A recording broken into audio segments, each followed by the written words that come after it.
आम्ही एका मतदारसंघापुरते असलो तरी आमची गरज पडते. बच्चू कडू, आम्ही तुमच्या एवढे मोठे होऊ शकत नाही. आम्ही एका मतदारसंघापुरते असलो तरी आमची गरज पडते. देवेंद्र फडणवीस यांना फोन करावा लागतो, हे महत्त्वाचे आहे. आम्ही सत्तेत राहत असताना सुद्धा मूळ शेतकरी दिव्यांग हे तत्व करून चालतो. आम्ही कुठलाही दावा केला नाही, मात्र मानसन्मान युतीमध्ये पाहिजे. मी खासदार हे अभियान आम्ही राबवणार असून प्रत्येक मतदारसंघात 200 ते 300 खासदार आम्ही उभे करणार आहोत. माझं मतदान मला भेटलं का नाही भेटलं हे पाहण्याचा मूलभूत अधिकार आहे, तो त्याला भेटला पाहिजे. तो सध्या भेटत नाही. EVM सोबत एक बॅलेट त्याला खाली भेटलं पाहिजे, त्यावर शिक्का असला पाहिजे व ते बॅलेट बॉक्समध्ये टाकलं पाहिजे. EVMमुळे वेळ वाचेल. काही आक्षेप आला तर बॅलेट मोजता येईल. संजय राऊत यांचं मोठं काम आहे, ते कसे तज्ज्ञ आहे हे माहीत नाही. कोणी किती बाजी मारणार तो नंतरचा भाग आहे, पण मूलभूत अधिकार लोकांना भेटला पाहिजे. आम्ही बरोबर आहे, एका मतदारसंघापुरतेच आहे प्रवीणजी. मला वाटते आम्ही तुमच्यापेक्षा तर मोठे होऊ शकत नाही आणि आम्ही मतदारसंघापुरते जरी मर्यादित आहे तरी आमची गरज पडतं. देवेंद्रजींना फोन करावं लागतं, हे त्याच्यातलं महत्त्व आहे. हे प्रवीणजीला माहीत नाही, ते माझे मित्र आहे जवळचे.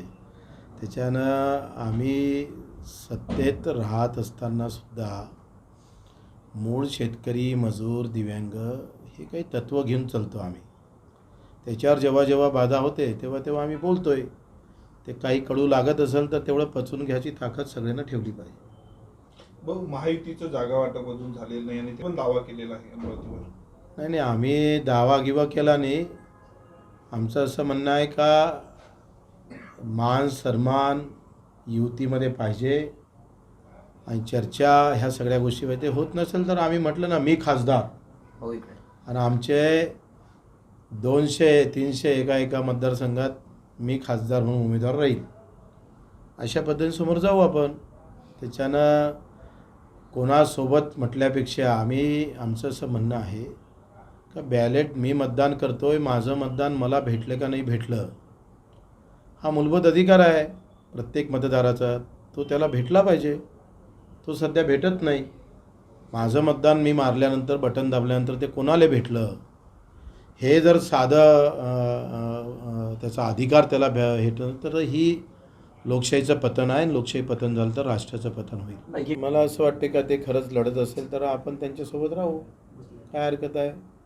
आमचा विषय असा आहे का जो पहाड़ों से टकराता है उसके साथ खड़ा रहना चाहिए. प्रहार म्हणून तुम्ही पाठिंबा देणार? पाठिंबाने प्रहारवरच उभे करू त्याची इच्छा असली तर.